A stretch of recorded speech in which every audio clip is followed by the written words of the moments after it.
প্রাপ্তি শিকার এটা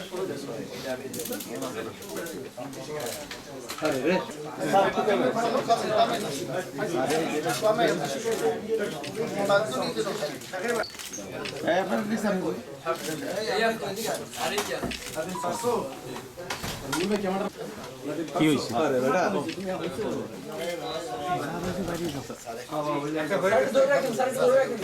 আসসালামু আলাইকুম। এটা কই সারে সারে কাছে স্যার সারে জাকারি বই সারে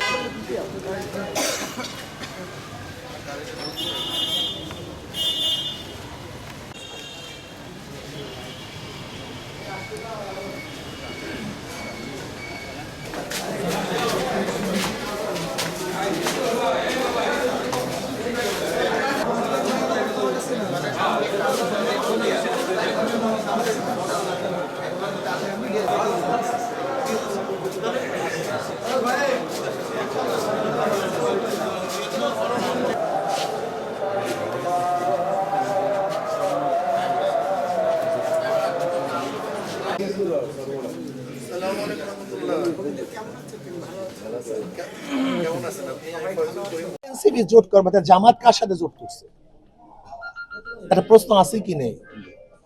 জামাত যদি ৮ দলের সাথে থাকে তা এনসিপি এককভাবে জামাতের সাথে জোট করে কিভাবে? একটা প্রশ্ন নাই কি? যদি জামাতের সাথে এনসিপি করে তা জামাত কার সাথে জোট করছে? এখানে প্রশ্ন হতে পারে যে এনসিপি ৮ দলের সাথে আসবে কি আসবে না। কিন্তু দেখেন আমাদের প্রশ্নগুলি, আমাদের বক্তব্যগুলি কেমন যেন এদিক ওদিকে চলে যাচ্ছে।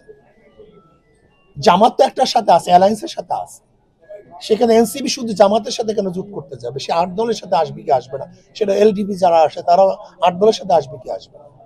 কাজে এই প্রশ্নগুলি আমরা এমন ভাবে না করি যেন আমাদের বিঘ্নতা ঘটে, আমাদের কাজের আমাদের জোটের জন্য বিঘ্নতা না ঘটে। আমি এটা বলবো, যদি এনসিপি আমাদের শর্ত সারায়াত মেনে আসতে চায়, ওয়েলকাম, আসতে পারে, সমস্যা নেই। তারেক সাহেব আগে ছিলেন না দেশে? তিনি কি আগে দেশে ছিলেন, নেতৃত্ব প্রদান করেন নেই? সে আবার নতুন কি? হয়তোবা এতদিন পর্যন্ত তার সংগঠনকে গুছাতে পারেন না, হয়তোবা তার সংগঠনকে কিছু গুছাতে পারেন, কিছু শৃঙ্খলাবদ্ধ করতে পারেন, যে এটা একেবারে বিশৃঙ্খল হয়ে গেছিল। সেখানে অন্য জোটের উপরে, অন্য আন্দোলনের উপরে, অন্য রাজনীতির উপরে প্রভাব পড়বে কেন?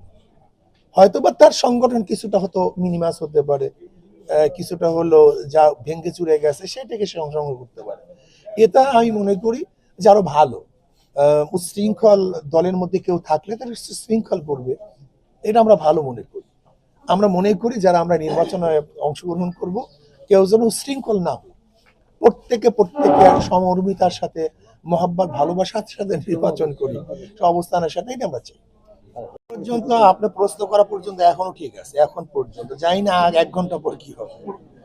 এখন পর্যন্ত আপনার সাথে প্রশ্ন এবং জবাব দেওয়ার কালীন অবস্থায় এখন পর্যন্ত এক বাক্স নীতিতে আমরা এখন পর্যন্ত ঠিক আছে।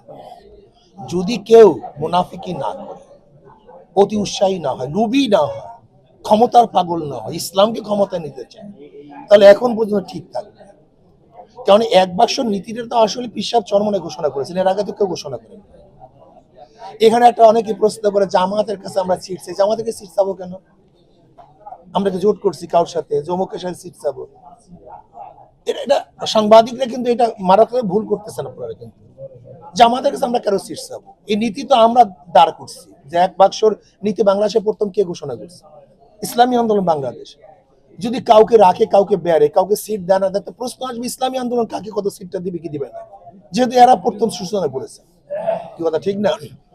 কিন্তু এখানে তো কাউকে সিট দিবে না, এখানে আমরা সবাই সমঝোতার ভিত্তিতে সিট নেব, একটা অ্যালায়েন্স করব, যে যেখানে ভালো, যে যেখানে অবস্থান ভালো, সেখানে আমরা কিভাবে বলবো এত সিট এইরকম অ্যালায়েন্স আমরা করি নেই, এই জোটই তো আমরা করি নেই।